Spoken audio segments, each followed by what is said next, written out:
Welcome. Now, today's topic is going to be a bit of a journey. I want you all to imagine that you've been hearing about this stuff called transformers and neural networks, and you're maybe a few days into actually understanding what all of these are, right? You've learned about these frameworks that allegedly help you pick things up, make things easier, and help you get the job done. You go learn about this free course from Hugging Face that allegedly helps you understand how to get started with training models and doing this stuff from the top down, right? One line of code, you use this thing called a trainer and it helps you train a model. And you don't need to know about what is PyTorch or what is a PyTorch model really. You just want something that works out of the box, you pick up and you go.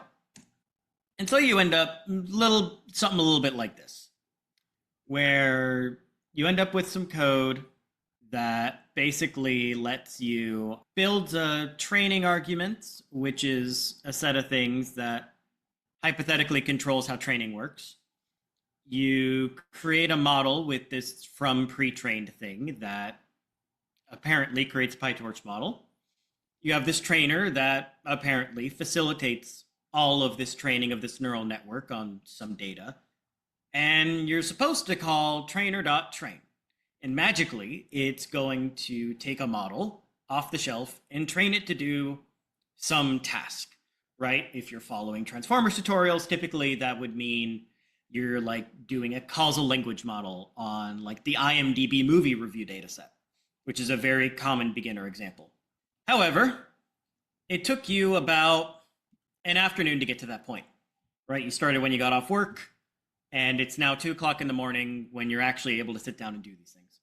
And then all of a sudden you're met with this weird traceback that talks about something.forward, something.linear, this add and this weird error that says mat1 and mat2 shapes can't be multiplied. You have no idea what this means. You have no understanding of what any of that code means. You're just following a tutorial that tells you bring in some data, do the thing, and be on your way. It prepares you for none of this, but yet it tells you that this is a quick way to get you in. Paint a different picture. You've learned about this framework called FastAI. You've taken this course called Practical Deep Learning for Coders. It alleges that in 10 lines of code or so, you can take a data set from essentially cats and dogs and be able to train a model that can identify them, right? It gives you this very crisp example of setting the seed, which does something with randomness, I guess. You pull down the data, you do this weird complicated data setup to allegedly make the model work with the data. You call this vision learner, where like the trainer, you pass in data loaders and some kind of model. And then you call fine tune. And in this example, out of the box, it works. You train for 2 to 3 iterations through the data. You have a trained model. Everything's great, right? Well, now what do you do? Most common questions that I got whenever I was active in the FastAI forums. I wanted to tweak the model. I wanted to make it do something slightly different. However, any chance I did, the framework fought me. It prevented me from experimenting and doing what I wanted to do. And on top of that, beginners don't even know what to do after you've trained it. I have this FastAI model that does this thing that I wanted to do. Now, how do I go deploy it? Do I need FastAI? Is it PyTorch? Is it some other thing? Does it work with Onyx out of the box? These are questions that these courses and tutorials and frameworks never document, right? They never fully get you to the end of what is a working result. In many cases with Transformers, this has changed, but especially whenever I was active in the FastAI forums, this was the most common pain point and the most common DM I would get of, I don't know how to change this framework to make it do what I want it to do. I don't understand what happens the second I get deep into the code. It's confusing. It doesn't let me do what I want. So where does that leave us? High-level frameworks always come with a cost. For every abstraction that you do, there is an equivalent amount of control that is lost. Because you want the framework to do something that you're not capable of doing on your own, and thus you are kind of giving the framework the driver's seat. The problem with this is if you rely too much on the framework, then you don't really learn anything. You don't understand what it's doing, why it's doing, and anytime you hit a bug, you kind of give up, right? Typically, how it should work is, right, the more abstraction that you get, hypothetically, the easier the user interface should be because they're giving up control, right? In a perfect world, the best abstraction is something that requires the most minimal user input to get the job done with the least amount of problems. What I have found is the opposite is true. For every framework that tries to wrap around and come up with a one-stop solution to make everything work out of the box and have everything work perfectly, when it breaks, it is one of the most difficult things to debug in the world, which also means that it's harder to learn the thing you want to do than if you never did it from the start. For example, let's take the trainer I mentioned earlier. With a year's worth of PyTorch experience, you probably would recognize that's a matmul issue, right? Okay, so, well, it's a matmul issue. I know it's either something with the data, it could be the sequence length is wrong, or it could be a custom layer on the model was put in the wrong way or has the wrong dimensions. Okay, good news, probably what the problem is. Bad news, you now have to go dig through 50 stack traces to figure out how you fix it. Could you do that in 5 minutes? Probably not. I've worked with the trainer and with FastAI in total for over a decade. It still takes me more than 5 minutes to find out where the stuff is. And I have the code bases memorized. Now let's go to the FastAI example. The FastAI framework itself was one of the first that tried to democratize AI, right? The big flashy word that like Hugging Face and Lightning and other frameworks like to use. It was one of the very first that truly tried to make the barrier of entry as minimal as possible. However, what ends up happening is the lower you try and make that barrier, the more abstractions you have to make, right? And so it sort of goes back to this point I'm making of the more abstractions you make, the harder the code gets to read, the harder the code gets to debug. It doesn't matter how the code base maps in your head. It doesn't matter how the abstractions are built. The more abstractions you make, the harder it will be to debug because you have to go further through the trace to even understand what's going on, right? It's not as simple as I have this code built in pure PyTorch. The PyTorch model is broken and I can see exactly what level in my script caused that issue. Instead, you're left with, well, okay, the trainer has this error, which called accelerate had this error, which called torch had this error, which might have called torch.io had this error because I was doing tracing or something. And now I have to go deal with that. And I have no idea what any of those words even mean. So as a beginner, it becomes very overwhelming very quickly as problems happen. Now, does that mean frameworks are bad? Does that mean that we should never use high-level frameworks, especially as a beginner, because we'll just fall flat on our face and we won't know what to do? No, I actually believe in the opposite. They're a step in the learning curve, right? At some point, those training wheels need to come off to boost your understanding. Theodore Roosevelt once said, "Nothing in this world is worth having or worth doing unless it means effort, pain, and difficulty." And it doesn't matter what you're doing, it doesn't matter what subject, it doesn't matter what topic, learning always follows this path I have found. There is no shortcuts to a true understanding of how these tools work. Okay, so is FastAI bad? Is top-down approaches horrible? No, they're actually the opposite. So top-down approaches to any sort of framework or learning or what have you are great because it causes that spark to happen. Right in that first lesson of FastAI, you build a dogs and cats classifier. In the first lesson of the Hugging Face course, you train a language model to do classification, right? You start from day one building a thing. And that helps keep that spark alive and get you motivated, right? But the point we want to get you to is, well, okay, I built the thing. Now, how do I go and customize it? And it breaks because of some issue and whatnot.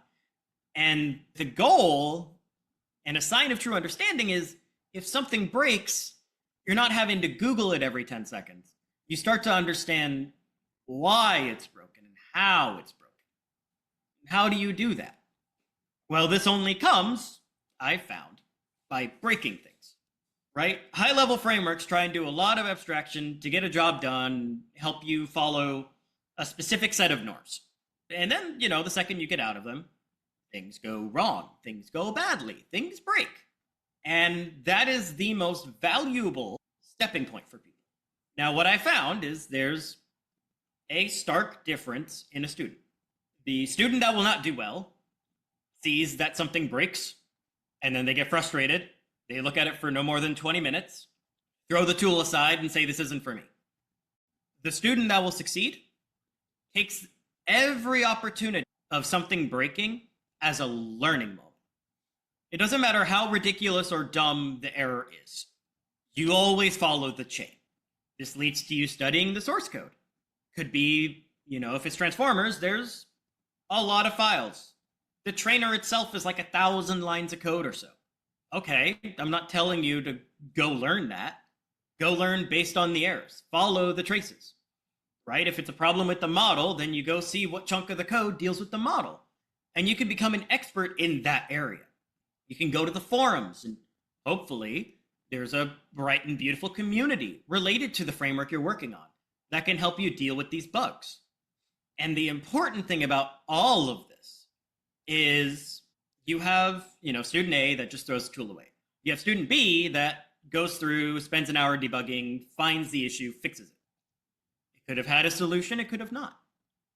The person that will succeed and get the job that you want is the one that then takes that issue and goes and writes about it. Doesn't matter if it's for someone, your target audience doesn't have to be the world. Your target audience is you. The target audience is you when you hit that issue, right? Your target audience is making sure that you understand that if you ever hit that issue again, you know how to push past it.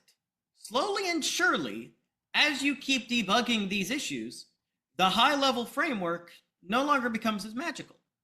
You start to understand some of the nuances of how these things work. The weird quirks that every framework does, because all frameworks are opinionated, which means that whatever the lead developer decided to do is how it goes, and it doesn't matter if there's a better solution, it's how it goes. And so you start to think like that lead developer, and you start to think of why decisions were made in specific ways. And over time, you start to develop not only an understanding of the library, but also a little bit about what's happening under the hood. But what's next? How do you get better? We've talked about digging through the code base, and you start to uncover this little lower level API. In my personal opinion, low level frameworks are arguably the best teaching vectors. What does that mean? Let's take axolotl, TRL, and the Transformers trainer. Right? If we think about it, all four of them stack with axolotl at the top, and then TRL, and then the trainer, and then accelerate. Accelerate, and then torch. Abstraction can be great as a learning vector, right? That's what I just rambled on for a while, of how we can use it to learn things. Well, if we can have just enough abstraction to take the super complex topics, but low enough to where it doesn't magically do everything for us, we still have to put a little bit of work, then it's a great gateway to learning what's happening under the hood, right? If there's an error, typically stack traces are 5 or 10 chunks deep, not 50. And on top of that, you start to recognize patterns that help you at the high level, right? These issues that you notice that you pick up due to your experience of solving those low-level problems.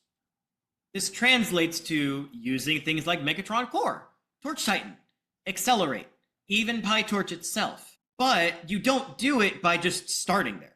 You do it from the learning vector that started with your original problem, right? If it's FastAI, then the problem was using ResNet to classify cats and dogs. You start there, and then you go lower with this overarching goal in mind. You understand how the FastAI framework builds data loaders. You understand how that works conceptually. And so you can use that thread to help you understand how everything else needs to go in PyTorch. I know that FastAI needs to build data loaders in some way, and there's these transforms. Why are they needed? Why do we do image or item transforms on the CPU versus on the GPU? Why does that have to be a thing? Why do I need to resize my images, and how does it resize it in Pillow? This is what exploring just a layer deep allows you to. What you'll find is when you batchify things, they all need to be the same size and they all need to be the same shape. So now I know that batches all need to be the same shape, and I can go see how that's done for an image model. In Transformers, this would be the equivalent of doing padding, right? And creating a sequence length and understanding what that would be. This gets you a layer deeper without needing to configure the training arguments to figure that out, because it has, 170 different parameters on it, and even more if you're using axolotl, because it needs to wrap around more things, right? Because it needs to do a lot more fancy things for you, which means the abstraction winds up having a lot of parameters. And so by reducing this as much as you can, it can help you learn better, right? It helps you become an expert in whatever framework you choose. And on top of that, developers realize this, right? If I'm developing on, say, the trainer, and I notice this issue, and I notice that a user posts about it on the GitHub, and I don't have time to deal with this very quickly, right? I'm very busy. There's literally hundreds of new issues opened on Transformers every day. But I will eventually get to it. And instead, if I find that they walked through steps to debug it, documented it in that GitHub issue, and then at the end went, hey, I learned this. I wanted to make everyone aware of it. Here's a blog I wrote. I'm going to make a mental note of that person, because they're not there to just shove a problem, say, help me, and be on my way. They're starting to become independent. And as a developer, I am far more likely to go more out of my way to help them with their understanding if they show this desire to actually fix things. So where does that leave you?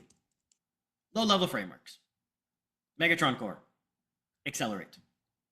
On Wednesday, I'm going to go even more in depth on why these are the answers, right? High-level frameworks, get your foot in the door. Low-level frameworks, make sure that you understand exactly what's happening, why it's happening, and in many cases, takes your knowledge much further than it possibly could have gone if you had stayed in the highest abstraction possible. So, thank you all very much for joining, for listening to me rant for a while. This is something that I feel very passionate about over my 10 years in open source.